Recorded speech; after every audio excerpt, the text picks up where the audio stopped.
Welcome back to a slice of news where I cut you off a slice of news.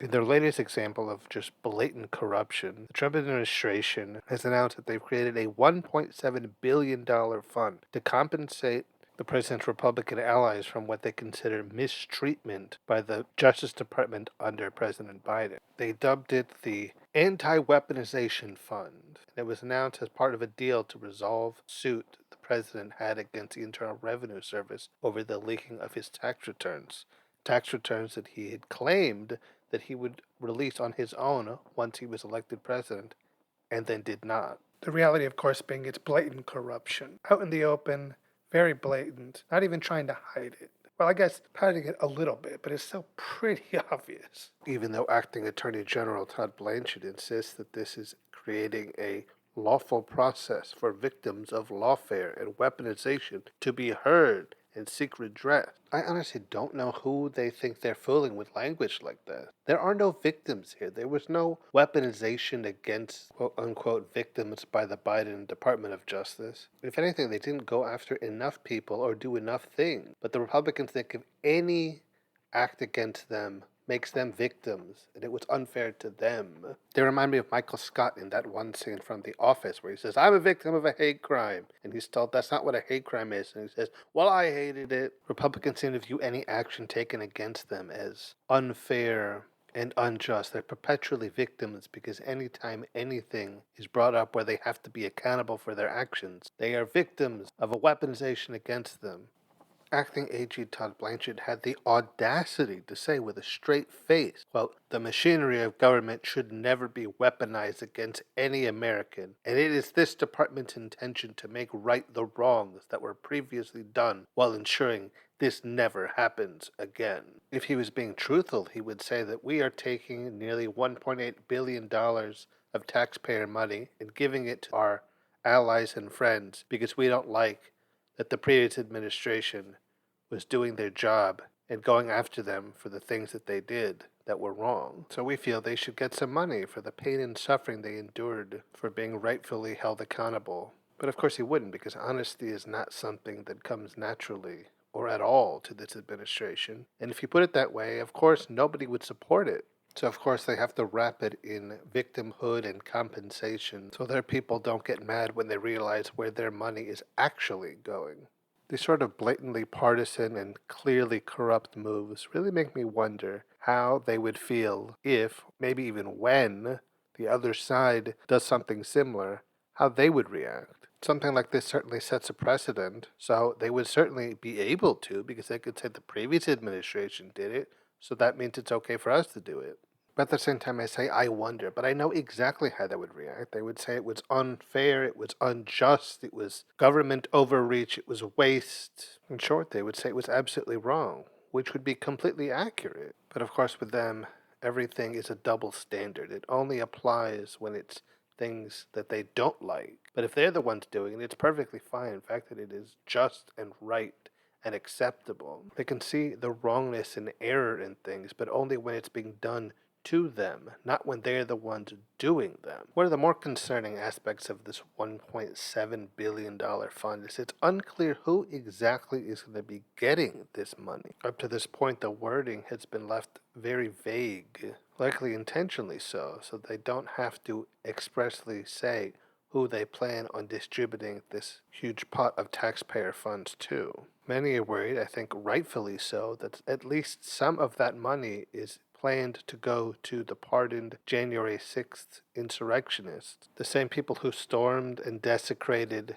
the Capitol building 5 years ago, who roamed its hallways hunting lawmakers, chanting that they wanted to hang the vice president. The very idea that those people could be seen as victims, ones that deserve compensation no less, is absolutely absurd. They weren't victims of political targeting. They were awful people who did awful things and deserved punishment. But because they acted in his service and for his own ends, the president ended up pardoning them and allowing them to get off from the various crimes they were convicted of. And now he wants to literally pay them for their service. And while it's true we don't know for sure that this money will be distributed to any of the January 6th insurrectionists, I think it stands to reason that the way they've worded their plans for this money, there's a good chance that they're going to at least try to. And the fact that it's even a possibility speaks volumes. And while they never would, I can only imagine if the political parties had been reversed on January 6, 2021, and it was Democrats who had stormed into the Capitol building, forcing their way inside, smearing blood and human feces on the walls, beating Capitol Police with flagpoles and fire extinguishers, and a Democrat president said he wanted to spend taxpayer money on compensating them for their troubles that resulted from that event. Those on the right would be incensed. They would be furious that the president dared to be giving money to these horrible people who did horrible things to their beautiful capital. And how could they even conceive of giving those thugs and criminals their money in restitution? They would be furious. But of course, it's different because they were their people fighting to help their president. So instead, the January 6ers are inconvenienced patriots who are unfairly punished by the evil Democrats. They absolutely deserve that money. And there has been at least some pushback from the Democrats. A group of 93 congressional members have signaled they are planning on challenging the establishment of this giant fund, arguing that it bypasses normal judicial review, which of course it does. But given how compromised the judicial system is right now and how conservative leaning it has become, it's hard to know if even this challenge will have much traction and if it will fail once it goes before the courts. While I suppose I do have to commend Democrats for at least doing something proactive, this boils down to little more than saying, oh, but they didn't follow the rules. They didn't go through proper procedures.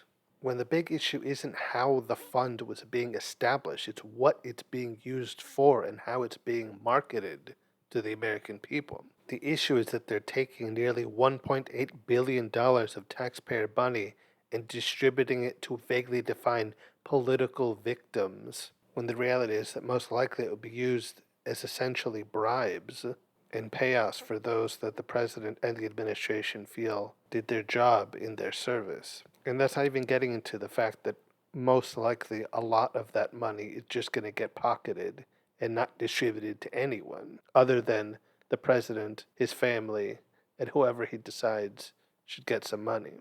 As I said before, this is really just theft. The American people are having close to $2 billion of their dollars stolen right in front of their faces and being told, you should be okay with this. In fact, it is the right thing to do. It's absurd, and it's so obviously absurd that it is frustrating that so many are unable to see it for what it is. What we're seeing here is corruption at an almost comically obvious scale. And if it's not addressed and handled properly now, it's just going to become the way things are done. Corruption will just be normalized and just a part of what politics are in this country. Though I suppose some would argue they already are, and something like this is just a very obvious, very extreme version of what has always been going on in US politics. But we as the American people can't allow that to be the norm, to just tolerate corruption when it's right in our faces, regardless of which political party is perpetrating it, even if it is one political party who is far and away the most likely to be doing this, and the one that is trying to do it right now. What the administration is trying to do by setting up this fund and distributing this money isn't right. Full stop. If those on the right would never tolerate something like this if a Democratic administration did it, then they shouldn't be so easily swayed when a Republican one does it. And I say shouldn't, but I know that they always will be, because all they care about is that their side wins. Doesn't matter if it's right or wrong. As long as they're the winners, the ones that are coming out on top, that's all they really care about. This $1.7 billion fund absolutely should be challenged. It should not happen. It's the administration stealing the American people's money and giving it to people who absolutely do not deserve that money. And that should not be allowed to happen. But I suppose it's also part of a larger tapestry. The administration and the Republican Party as a whole clawing and scratching and doing everything they possibly can to retain power, because they see that in November they are likely going to lose a large portion of it, and they cannot stand to lose. Ultimately, that's what January 6th and all those insurrectionists were all about. They could not stand that they had lost, so they decided They had to take physical action to change the outcome they did not approve of, but they're going to have to get used to losing, even despite all their attempts at cheating and lying and insulating themselves from the consequences, because losing is exactly what they're going to do come November and then in 2028. The harder and more desperately they push back, the more clear it seems to me that that's exactly what they're in for. Alright, guys, that'll be it for this episode of A Slice of News. I've been your host, Mr. Slice. And until next time, when I cut you off, another slice of news. And don't forget to rate and review the show on Spotify, Apple Podcasts, or wherever you find it.